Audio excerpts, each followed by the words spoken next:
If you're moving to San Diego, don't choose where you're going to live until you understand this map, because San Diego can be 72 degrees and cloudy at the coast, 95 degrees inland, and over 100 degrees in the desert, all in the same county on the same day. And that difference affects a lot more than what you wear. It affects what you'll pay for a house, whether you'll live with your air conditioner running, or how often you're actually going to make it to the beach, and ultimately whether you choose the right part of San Diego for the life you came here to live. So before we talk about neighborhoods, let me show you what you're actually moving to.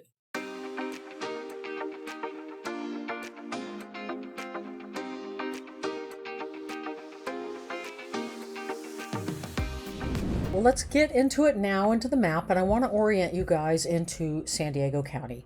So welcome to California. San Diego County occupies the southwest corner of the state, and it is bordered to the east by Imperial County over here, and then we get to Arizona. It's bordered on the north by Orange County and Riverside County, and then you move up into the other outlying areas.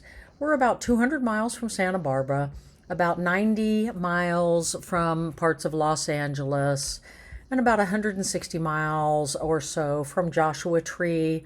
You've got Palm Springs in this area as well. This is the Sierra Nevada up here. This was actually a active volcano. This is all volcanic activity. This is called Long Valley. Here's Mammoth for a ski resort, and this is the Western Sierra Nevada. This is the Eastern Sierra Nevada. Look at the difference. Mount Whitney is on this side over here, which I hiked in the past.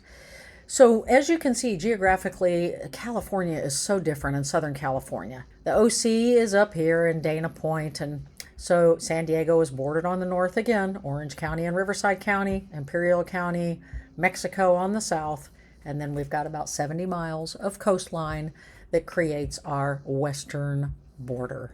People talk about San Diego County like it's one thing, and it isn't. You can leave the coast in a sweater and drive east and want shorts. It's the same county, but it feels really completely different. So let me show you the map, because once you see the geography, a lot of San Diego starts to make sense. San Diego rises from the coast toward the mountains and then drops into the desert. Let's start with our coastal communities. I recently did a video, 10 best coastal communities, that you can take a look at on my channel, and I'm going to give you an idea now. Here we start down here in Imperial Beach, which has issues from the sewage. We're going to move up through Coronado. We've got Point Loma, Pacific Beach, La Jolla, all the way up into Del Mar, Solana Beach. And then we're going to move through Cardiff, Encinitas, Leucadia, and into Carlsbad and Oceanside on our northern border. Obviously, our most forward, most expensive homes and custom homes are here, of course, except for Rancho Santa Fe and Fairbanks Ranch. Where wealth lives is here, all along the coast. La Jolla, Point Loma, and Coronado are considered some of our wealthiest communities. The marine layer in this area is very dominant, especially in these outcroppings on here. As you get up the coast, it's a little less dominant here along the coast, but in these outcroppings, the marine layer can be a real issue. Morning to night, the clouds can hang around. And of course, we talk about our May gray and June gloom. July highs average in the 70s along the coast, and coastal premium, less heat, older homes may not have AC. If you like the gray, cooler temperatures, this is definitely the corridor that you want to be in. Now, you haven't left San Diego. You've just changed San Diego once you move inland. There's more heat, more sun, bigger day-night temperature swing, and AC matters more. The July highs rise more toward 90 degrees when you get into our inland coastal and around the foothills. The marine influence weakens a lot as you get inland, and your low clouds don't hang around as long. And for buyers who want more yard, more house for the money, pools, outdoor setups, they make more sense. The commute, the heat, and the beach frequency become real trade-offs, because commuting from here to the beach and Sunset becomes a lot more challenging. Real quick, I'm going to back up. I'm going to just give you a real quick orientation of our highway system, and then we'll go back into the county area, because we've got Oceanside here has two main arteries that branch out. Highway 76 kind of goes north into the mountains. Highway 78 loops down through San Marcos, Escondido into Ramona. Connects you with Highway 15, which takes you south, or the 15, and the 5 here. Lake San Marcos, very desirable community. Everybody loves this area. Escondido, a lot more heat. As you can see, we've got mountains all around here. And then 56 connects the west to the east. These are very big commuting corridors, north-south commuting corridors. We get to Highway 52 east-west, Highway 8 east-west, 94, 54, 125. These are all your major arteries right here. And during traffic, every single one of them can be a real bear. I'm going to just put, it's a Friday afternoon when I'm filming this, so I just want you to see kind of the traffic patterns that are already starting to be established in the county as we speak. All right, let's take rid of traffic and let's kind of deep dive into some of the other areas a little bit more. I'm going to start south a little bit. We've covered East and West Chula Vista quite a bit. Here's West Chula Vista. It is characterized by the older homes, more hit or miss as you drive through neighborhoods. There's some industrial area. We've got the Gaylord Convention Center, which is bringing a lot of improvement over there, but it is completely different than when we get over to the East Lake area, which is east of Interstate 805. Characterized by newer master planned communities, HOAs, higher price points, mellow roofs, which are the taxes that are imposed for the infrastructure when these homes are built. And then we get out onto our open space preserves and some of our lower areas of East Lake. Humul is one of our communities that most people have never heard of, but it is part of San Diego County. A lot of horse people out here. And look, a casino. And then we get back into Spring Valley Lemon Grove, which I have not covered on my channel yet. Both are very forward pricing, good for first-time buyer price points. If you're looking out there, homes can be had in the 700s and 800s in this area. It is characterized by bigger lots, and Spring Valley has Dictionary Hill, which has some great views, but it's quite a drive. Encanto, Skyline, all of these, Paradise Hills, National City are all kind of very affordable first-time homebuyer pricing. A lot of these homes are characterized by the older 1920s, 1950s, 1960s construction. National City has even homes back to the 1880s, and look how coastal we have. So there are some challenges in some of the areas here that you'll want to take a look at before you decide to relocate here.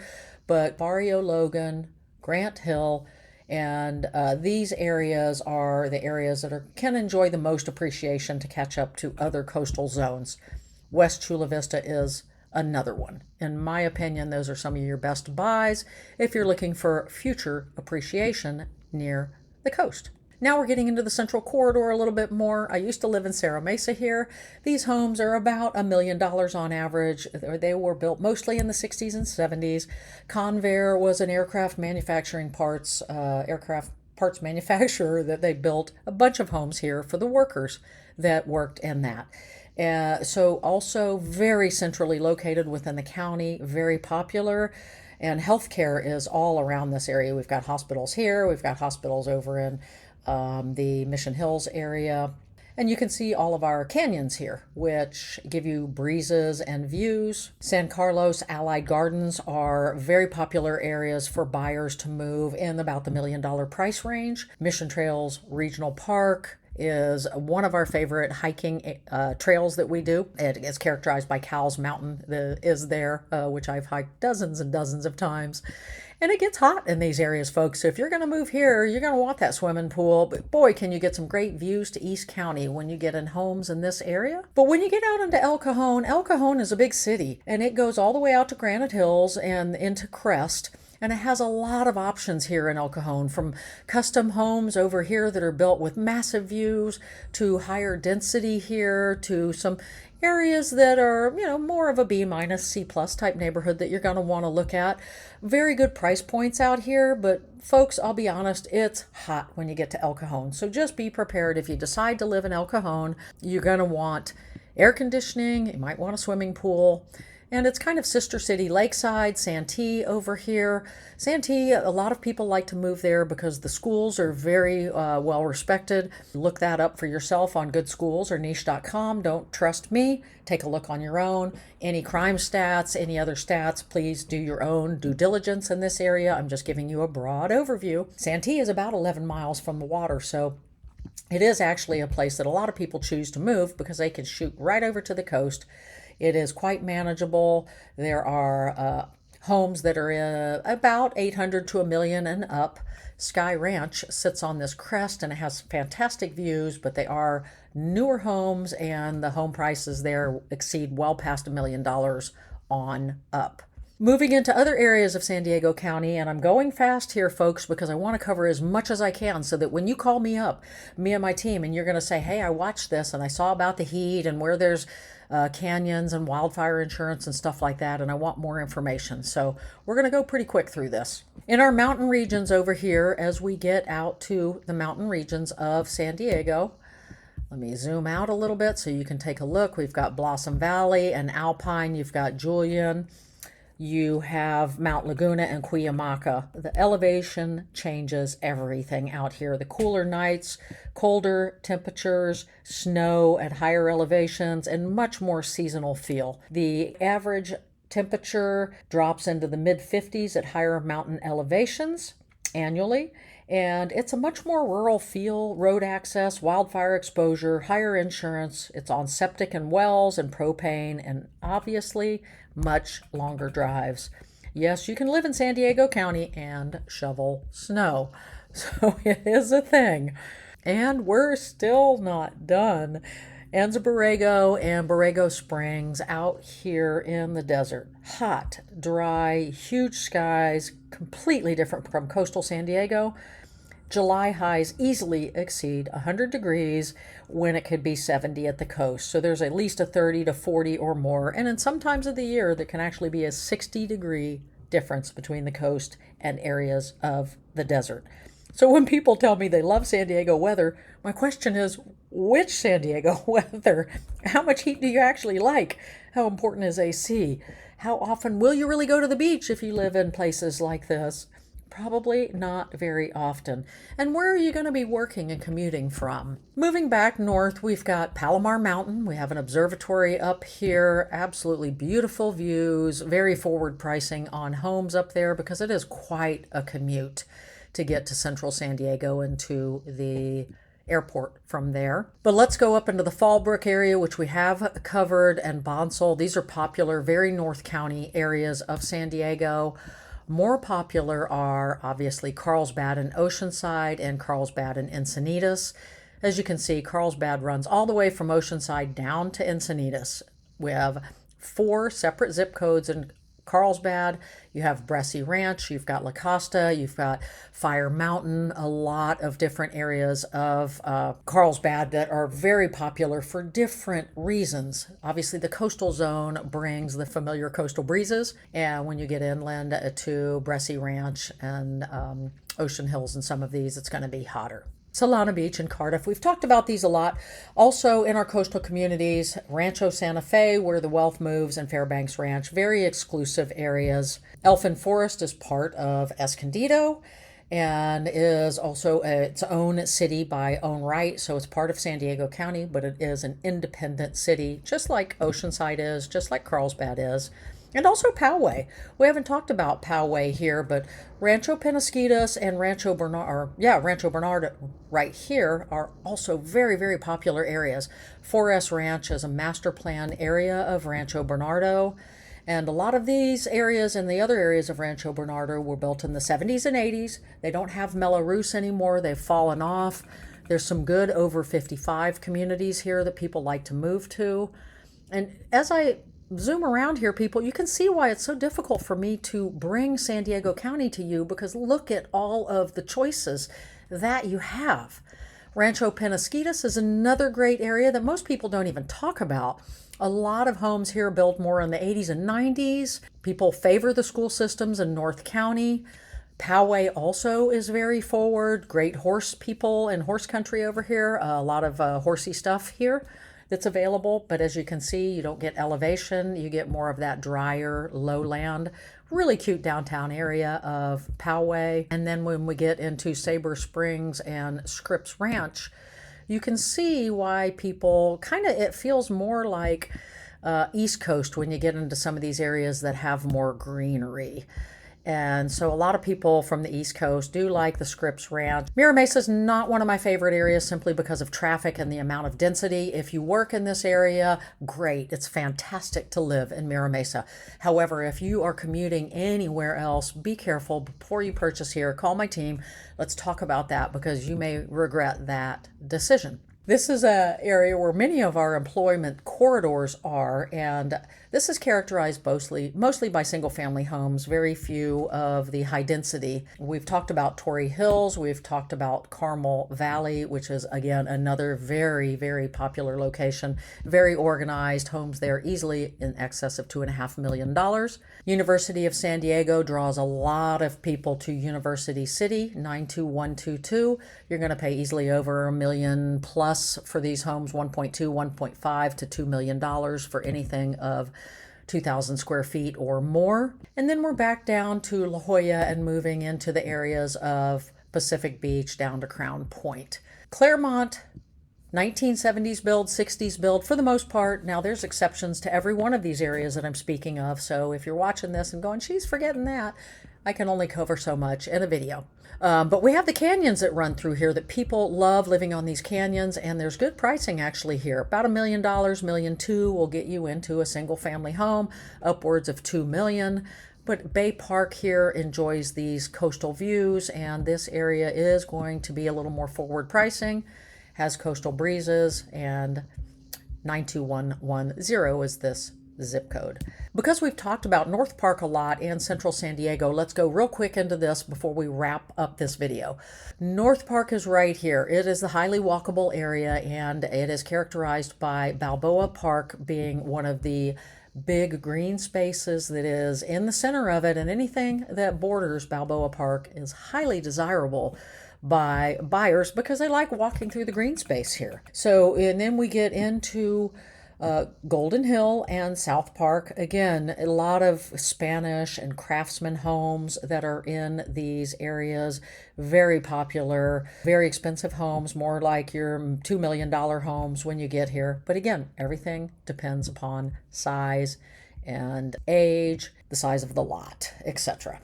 Let's talk real quick about getting into Fairmont Village and City Heights. These areas over here have really forward pricing, and some of a little bit rougher areas in this area. Fairmont Park is actually a delightful little area. I used to live here as well. When you get into this side, do a little more due diligence when you get here. Do a lot of due diligence everywhere, but just know street by street it can change. Same with some of these areas, street by street it can change. It's less homogeneous. Rolando and this area is a delightful area. Many people gravitate to Rolando, and Talmadge, named after the sisters. Kensington, another one of my favorite neighborhoods north of Adams Avenue. A lot of bigger Spanish homes, much higher price points there. La Mesa is a city in its own right, and a little walkable village right in here. People love moving to La Mesa. Let's wrap this up. This is why I say your geography has to support your psychology. We have 4 different distinct weather patterns and 16 microclimates. We have coastal, we have inland, coastal, we have inland, actually 5, we have mountain, and we have desert. So generally I speak of 4, but some people speak of 5. Coastal, inland is right here, inland is right here, and then mountain is here. So everybody moves to San Diego generally for the weather, but the best weather is obviously right in this corridor. And so I just want to make sure when you relocate here and you call my team that we can direct you to the right space and place so that you can find your perfect home. And if you're relocating to San Diego, tell me where you're coming from and what kind of San Diego life that you are picturing. Before you pick out a neighborhood, look at this map. You can get out a piece of paper and write some names down of the neighborhoods that I spoke about. I've spent a lot of time talking about these places, and now I'm going to be getting out into the community and showing you actual tours. And I really appreciate you guys staying till the end. I think that wraps up my San Diego weather and home tour. All right, well, that wraps it up. You guys have seen the map of San Diego County. You can see why I say your geography has to match your psychology and why I try to bring you so much content so you can decide which part of the county you want to live in. And stay sunny, San Diego.